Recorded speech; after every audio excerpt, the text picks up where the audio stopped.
তিন ব্যক্তির বাড়িতে কখনো দাওয়াতে যাবেন না। এরা যদি আপনাকে হাতে পায়ে ধরেও আপনাকে দাওয়াতে যেতে বলে, আপনি কখনো তাদের দাওয়াত গ্রহণ করবেন না। যদিও নবী করিম সাল্লাল্লাহু আলাইহি ওয়াসাল্লাম বলেছেন, হাক্কুল মুসলিমি আলাল মুসলিমি সিত্তুন, একজন মুসলমানের উপরে আরেকজন মুসলমানের হক রয়েছে 6টি। তন্মধ্যে বিশ্বনবী সাল্লাল্লাহু আলাইহি ওয়াসাল্লাম অন্যতম একটি হকের কথা বলেছেন, তোমার কোনো মুসলমান ভাই যদি তোমাকে দাওয়াতে যেতে বলে, অবশ্যই তুমি তার দাওয়াত গ্রহণ করতে হবে, অন্যথায় তুমি গুনাহগার হবে। তারপরে নবী করিম সাল্লাল্লাহু আলাইহি ওয়াসাল্লাম বলেছেন, কিছু ব্যক্তি আছে এদের দাওয়াতে কখনো যাওয়া যাবে না, কিন্তু কিছু ব্যক্তি আছে এদের দাওয়াত আপনি কখনো গ্রহণ করবেন না।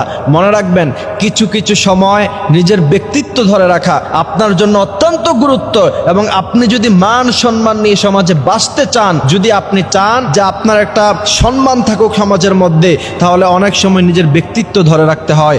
এই তিন ব্যক্তির ঘরে আপনাকে যদি পায়ে ধরেও আপনাকে দাওয়াত দেয়, আপনি কখনো তাদের দাওয়াত গ্রহণ করবেন না। প্রথম নাম্বার হচ্ছে যারা খাবার খাওয়ার পরে খোঁটা দেয়। কিছু মানুষ আছে দেখবেন, দাওয়াত দেওয়ার সময় অনেক অনুনয় বিনয় করে আপনাকে দাওয়াত দিবে, তারপরে যখন আপনি তার ঘরে খাবার খাবেন অথবা তার দাওয়াতে অংশগ্রহণ করবেন, পরবর্তীতে আপনাকে খোঁটা দিবে। কিছু বন্ধু বান্ধব এমন আছে, খাবারের সময় খাওয়ায় কিন্তু পরবর্তীতে অনেক খোঁটা দেয়, যে আমি তো তোর আজীবন খাওয়াই আসছি। এই সমস্ত যারা খোঁটা দেয়, নবী করিম সাল্লাল্লাহু আলাইহি সাল্লাম সবচাইতে বেশি তাদেরকে অপছন্দ করেছেন। সুতরাং খাবার খাওয়ানোর পরে খোঁটা যারা দেয়, তাদের দাওয়াতে কখনো অংশগ্রহণ করবেন না। এরা যদি হাতে পায়ে ধরেও আপনাকে তাদের দাওয়াতে অংশগ্রহণ করতে বলে, তারপরেও যাবেন না। সেখানে আপনার ব্যক্তিত্ব আপনি ধরে রাখবেন। আর না হলে মনে রাখবেন, যাদের খোঁটা দেওয়ার অভ্যাস আছে, এরা আজকে না হয় কালকে অবশ্যই মানুষের সমাগমের সামনে আপনাকে যেই কোনো সময় লজ্জা অথবা শরম দিয়ে দিতে পারে। দ্বিতীয় নাম্বার হচ্ছে, বিশ্বনবী সাল্লাল্লাহু আলাইহি সাল্লাম স্পষ্টভাবে হাদিস শরীফের মধ্যে নিষেধ করেছেন যে তার দাওয়াতে কখনো যেন কোনো উম্মত না যায়, মুহাম্মদ সাল্লাল্লাহু আলাইহি সাল্লামের কোনো উম্মত যেন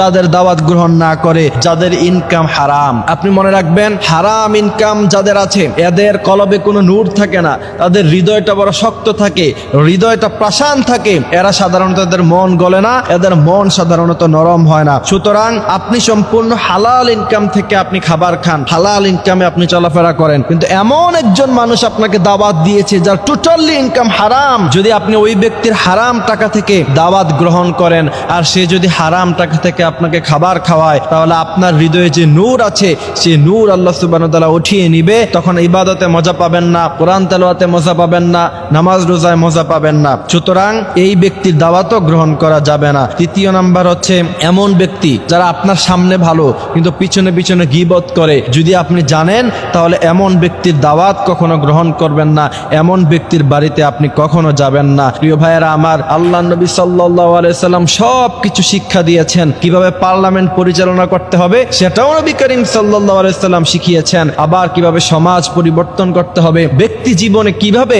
আপনি মানুষের সাথে কেমন আচরণ করবেন, কার দাওয়াতে যাবেন কার দাওয়াতে যাবেন না, বিস্তারিত আলোচনা নবী করিম সাল্লাল্লাহু আলাইহি সাল্লাম করে গিয়েছেন। সুতরাং আমরা যদি নিজের সম্মান নিয়ে সমাজে বাঁচতে চাই, অবশ্যই তিন ব্যক্তির বাড়িতে কখনো দাওয়াতে যাওয়া যাবে না। যদিও তারা আপনাকে অনেক রিকোয়েস্ট করে, তাদেরকে বলবেন যে আমি আপনার বাসায় যেতে পারবো না, আমার নিজস্ব কাজ আছে। তাদেরকে অন্য কোনো কথা বলে তাদের থেকে দূরে সরে যাবেন, তাদের সাথে সম্পর্ক রাখতে যাবেন না। আল্লাহ সুবহানাহু ওয়া তাআলা আমাদেরকে এই কথাগুলি বোঝার তৌফিক দান করুক, আমিন।